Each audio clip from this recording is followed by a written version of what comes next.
Hey, sister friend, are you doing your best to keep your nose above water but just can't seem to find enough hours in the day? Do you want to set boundaries around your time but find yourself feeling guilty or perseverating on what people will think of you when you do?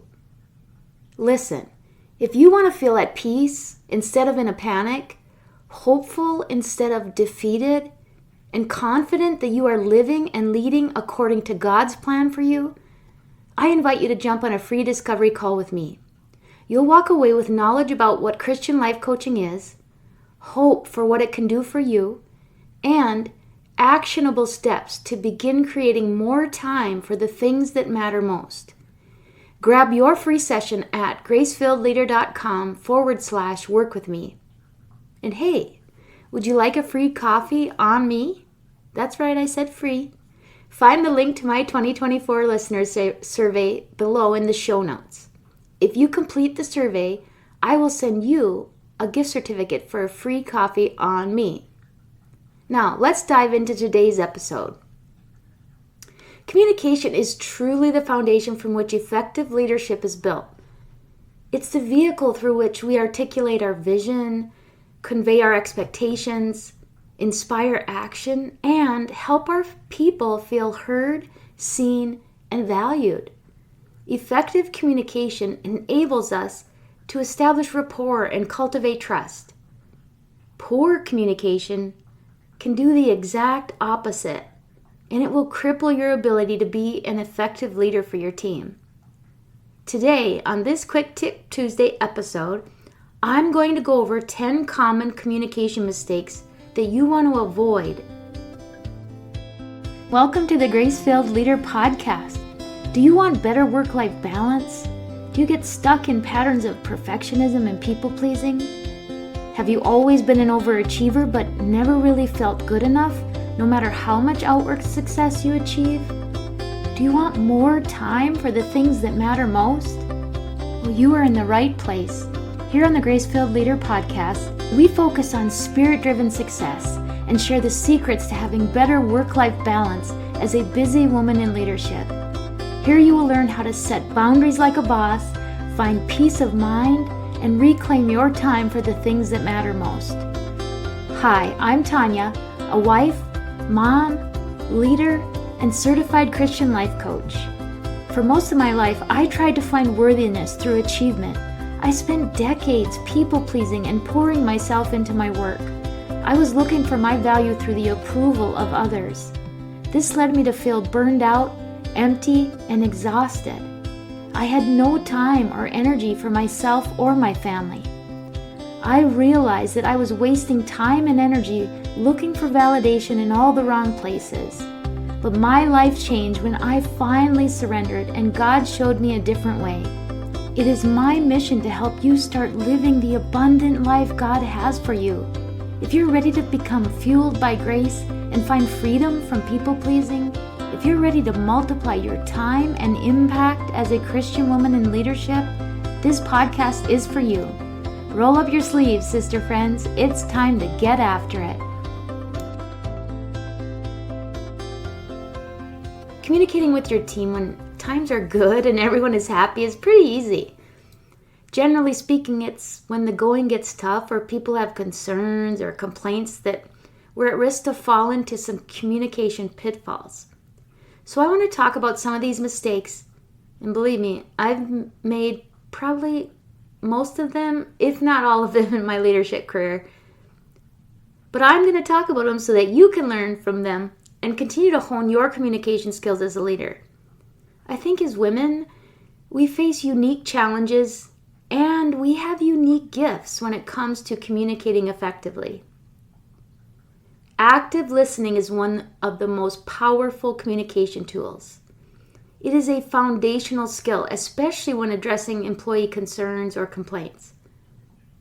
By practicing active listening, leaders convey respect and appreciation for their employees' perspectives, which is essential in fostering trust. And we've talked about how important trust is in your leadership journey.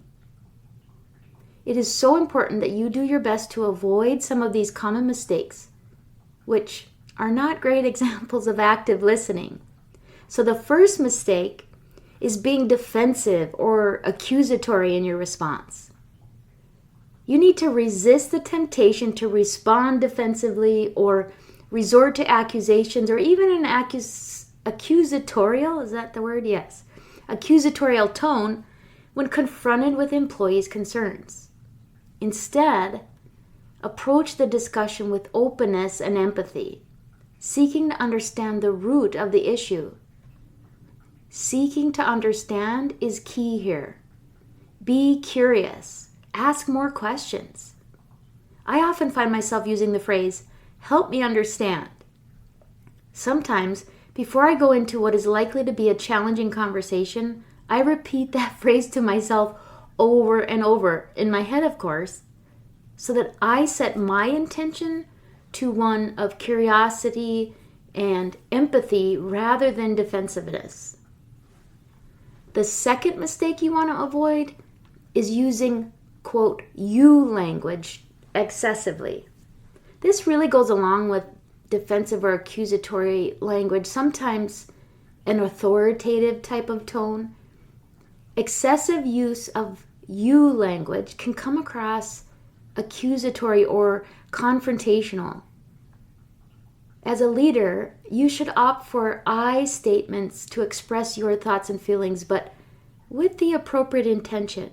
For example, if someone says that they're angry at a coworker about something they did or said, now, I, as an objective observer listening, might sense that they are misperceiving something, but it would not be especially helpful if I said, "Oh, well, you shouldn't feel angry about that. I'm sure that person didn't mean to make you angry. You probably just misunderstood."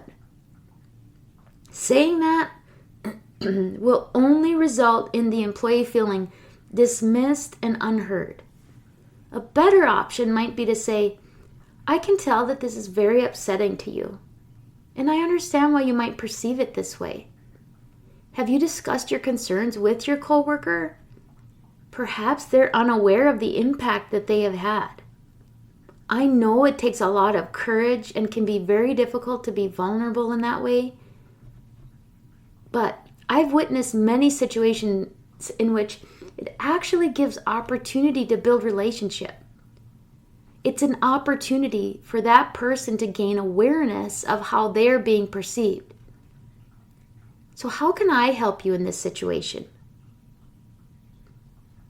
Do you see how you're offering up another perspective, but you also are showing them that you hear them and you're validating their feelings? And then you're inquiring or asking them how you can help them in this situation.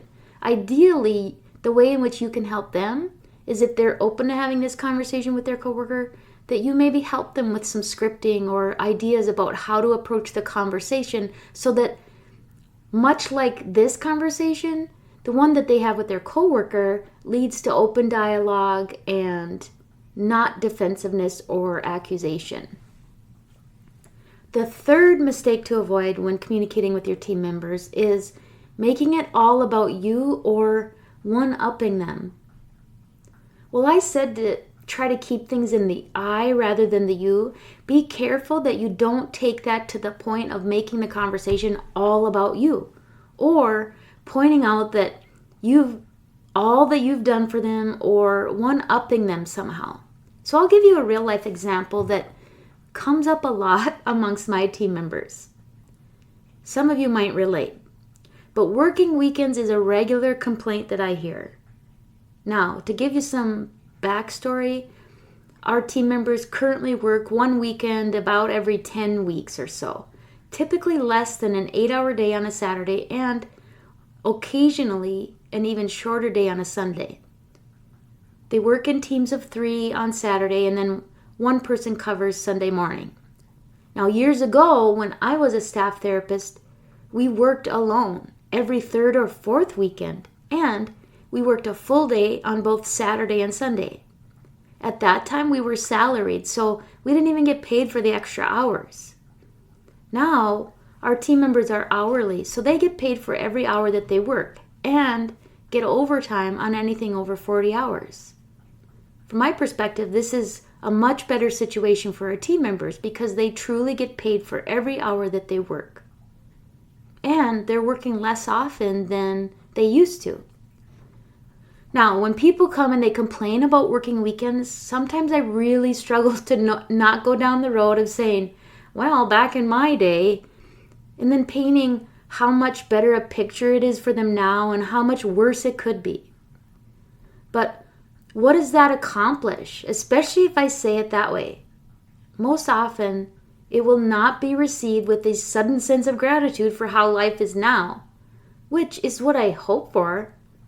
Instead, they'll feel that their concerns are being dismissed, not heard, and that I'm not seeking to understand their perspective.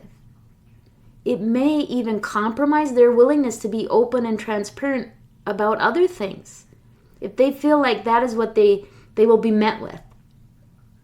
I truly do want my people to see ways in which things are not so bad, that there are things to be grateful for, but it is a tightrope walk, trying to figure out how to do that in a way that is actually effective. And you know what? I don't want that so that my life is easier and not having to deal with complaints, although that's a great side benefit. I actually want that for them so that they can experience life and work more positively. I know from personal experience that I determine how I experience life and work in the way that I choose to think about and respond to my circumstances. Some people will get that naturally, and some just won't. So, as leaders, we have to do our best to be active and empathetic listeners. Which brings me to mistake number 4. Interrupting or dismissing. Interrupting or dismissing employee concerns prematurely undermines trust and engagement. As a leader, you should practice patience and allow employees to fully express themselves before you respond. This is really important when it comes to demonstrating respect for their viewpoints. Having respect for other viewpoints doesn't mean that you have to agree with them. It just means you're showing respect and professionalism in creating a safe space for them to be heard. Along those same lines is mistake number 5. Talking more than you listen. This is hard, folks. I get it. If all we're doing is waiting for a chance to speak and share our wisdom, which of course is great, will not be perceived as empathetic, and our people will certainly not feel heard. They may not even be seeking a solution from us. They may just need you to listen. And wouldn't that actually be a relief? I've come to sometimes just ask the question as to whether they need me to listen or to also help in offering a solution. You'd be surprised how many times people just want to be heard. Which leads to the next mistake. Do you see there's a pattern here? So mistake number 6 is providing solutions too quickly. Rushing to provide solutions without fully understanding concerns can be counterproductive. You should take the time to listen attentively, gather as much relevant information as you can, and then collaborate with employees to include them in the problem solving.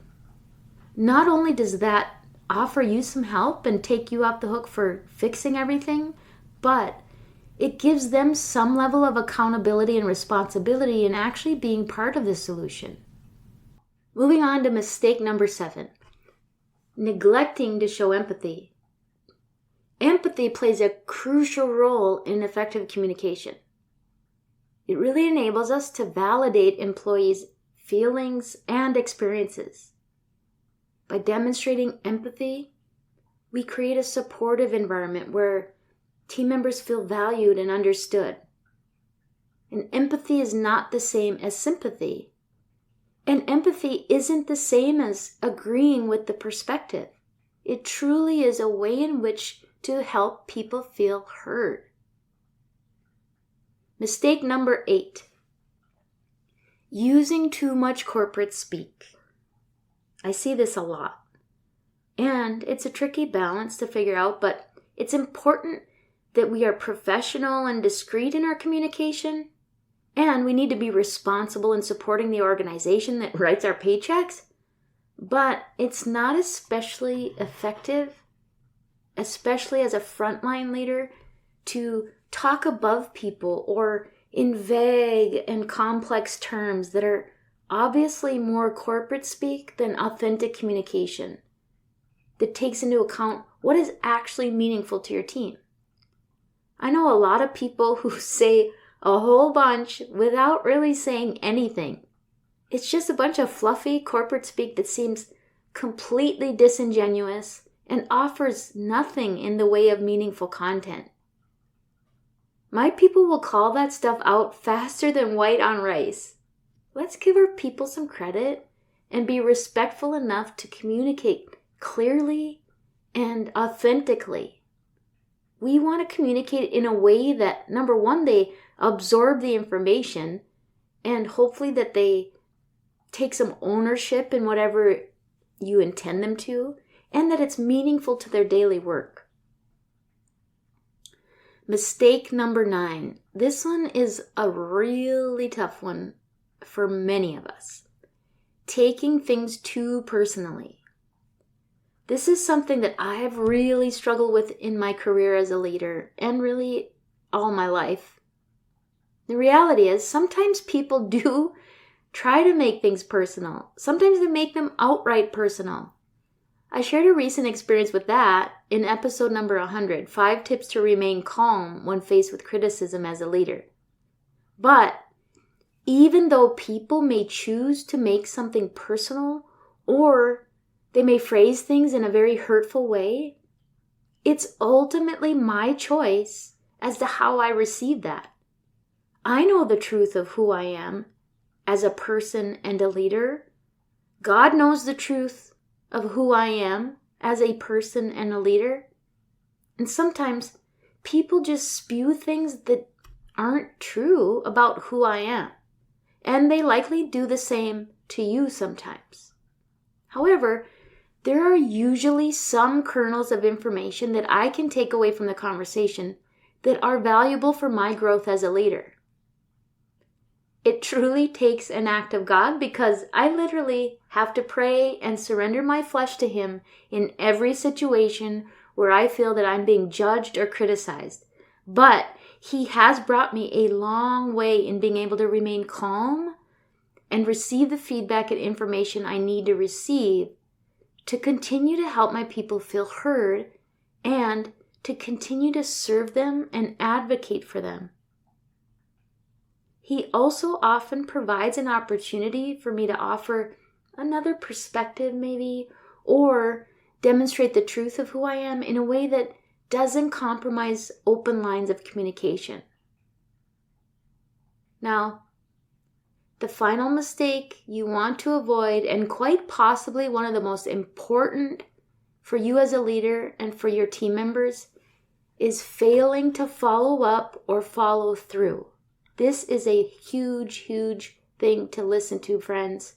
Following up on employee concerns demonstrates commitment and accountability. As a leader, you should prioritize follow-up actions, ensuring that any promises or commitments made during discussions are upheld, thereby reinforcing trust and credibility. Do not promise something that you can't deliver. Do not say that you will do something, fail to do it, and then not take ownership of your mistake. Now, we all forget things sometimes, and we will fail to follow up or follow through with something we said. This should be the exception to the rule, and when it happens, fess up. Do not make excuses, just own up to it and do your best to rectify the situation. Do not lie and do not try to hide it. Just be honest and upfront.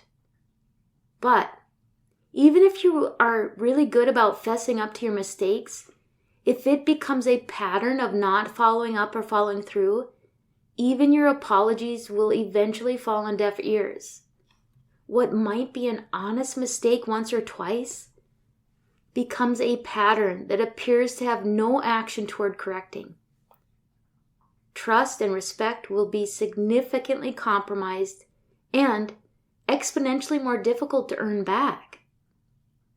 If you find yourself easily distracted or forgetful of things you need to follow up on, you have to develop systems and cross-checks, and maybe you need an accountability buddy that's on maybe the same level of leadership as you to hold yourself accountable.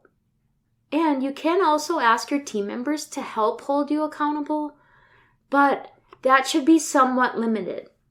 They are not responsible for making sure that you perform your basic and essential responsibilities as a leader.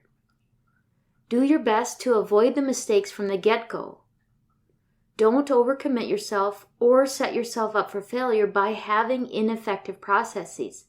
Now, following up or following through doesn't mean that you're always going to get the result or the solution or the answer that your team member is hoping for, but what it means is you're actually following up on how you followed through on your commitment. In other words, if you said that you'd look into something or get an answer to something or do your best to whatever, you need to close the loop with that person and let them know where you are in the process and ultimately where that ended up.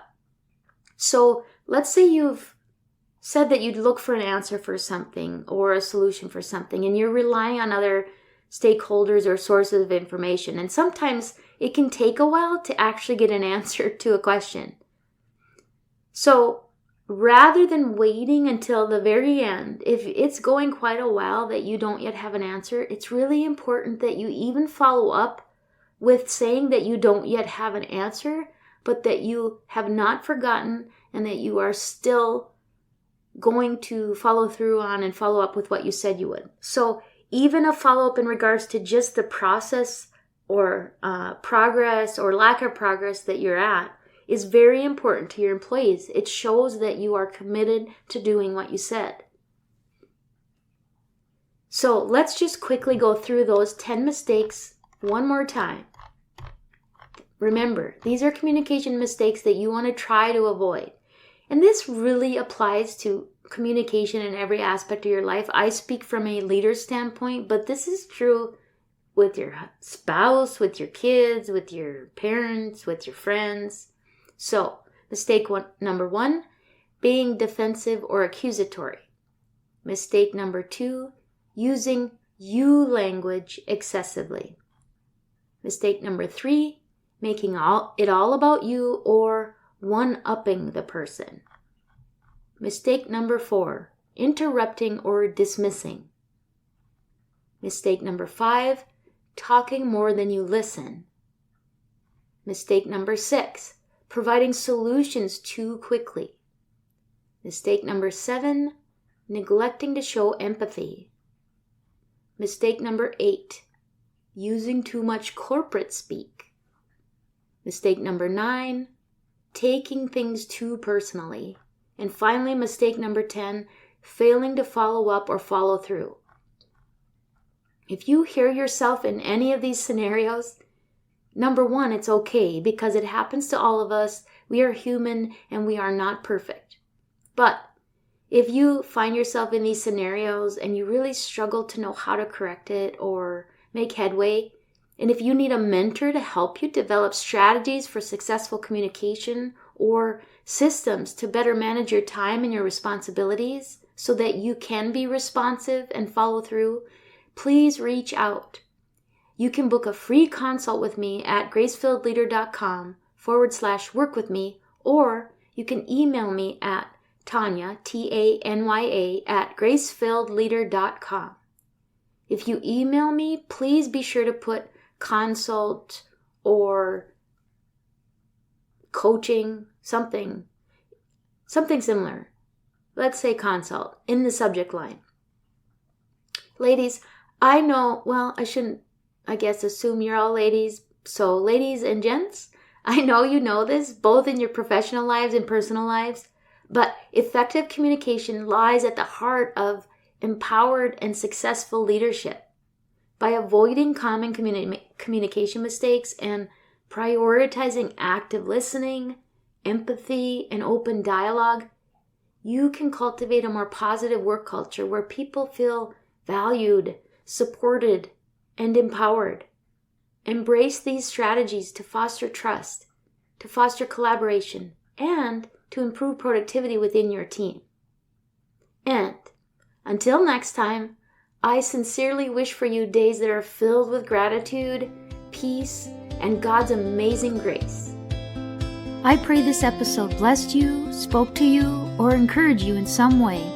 If so, please share it with a friend and head on over to Apple Podcasts to leave me a review. That's the only way for me to know if you're enjoying the show. Nothing blesses me more than to hear from you. Also, come on over to our free Facebook community. This is a great place for us to support one another on our faith and leadership journeys. You can find the link to the group in the show notes or go to gracefilledleader.com/community. If you have questions or content ideas for the show, please send me a message on SpeakPipe or via email. Go to gracefilledleader.com/contact and leave a written or voice recorded message. I would love to know how I can best serve you on the podcast. Now to Him who can do immeasurably more than we can ask or imagine, according to His power that is at work within us. Ephesians 3, verse 20. Until next time, my friends, God bless.